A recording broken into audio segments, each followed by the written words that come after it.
भारतीय राजनीति की परंपरा का इतिहास वैदिक काल से प्रचलित है और इसका पूर्ण रूप से अस्तित्व चौथी शताब्दी ईसा पूर्व राजनीतिक ग्रंथों जैसे दंड नीति, अर्थशास्त्र, धर्मशास्त्र, प्रारंभिक स्मृतियां और पुराण आदि के रूप में हुआ। ये सबसे लोकप्रिय, पूरी तरह से वैज्ञानिक और आधिकारिक भी माना जाता है।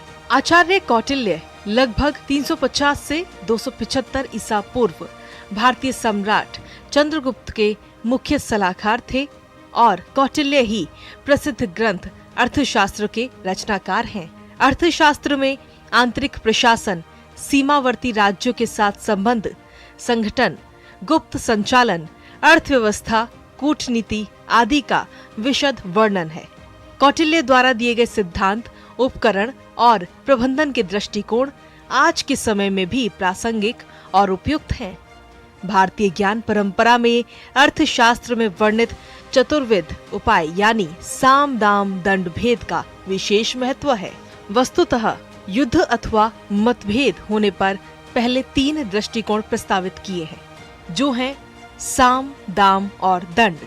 और जब ये तीनों विफल हो जाते हैं तो शासक को सलाह दी जाती है कि वो भेद का उपयोग करे, जो प्रतिद्वंदी को समर्पण के लिए मजबूर करने के लिए प्रयोग होता है। पहली नीति है साम।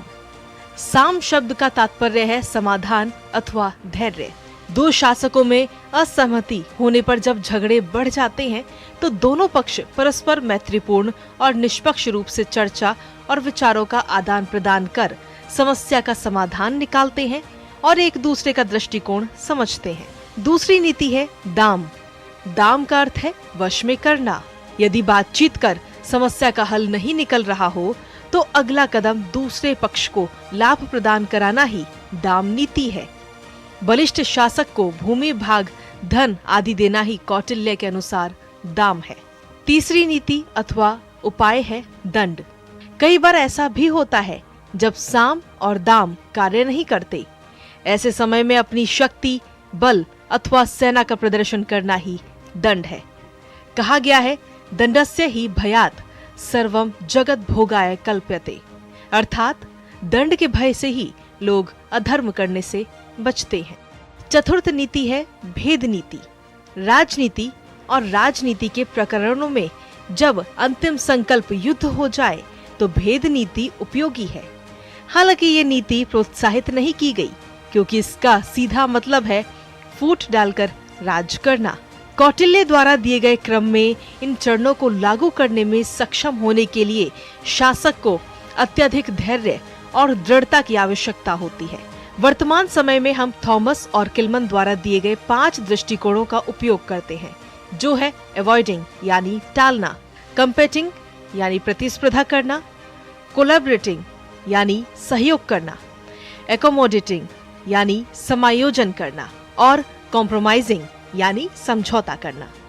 कौटिल्य की नीति या संघर्ष प्रबंधन के दृष्टिकोण बहुत परिष्कृत हैं और आज भी प्रासंगिक हैं। भारतीय ज्ञानकोश में सदियों से प्रयोग किए जा रहे ये सिद्धांत भारत के ज्ञानात्मक पक्ष को प्रदर्शित करते हैं। नीतीश भारद्वाज की रिपोर्ट, डीडी न्यूज।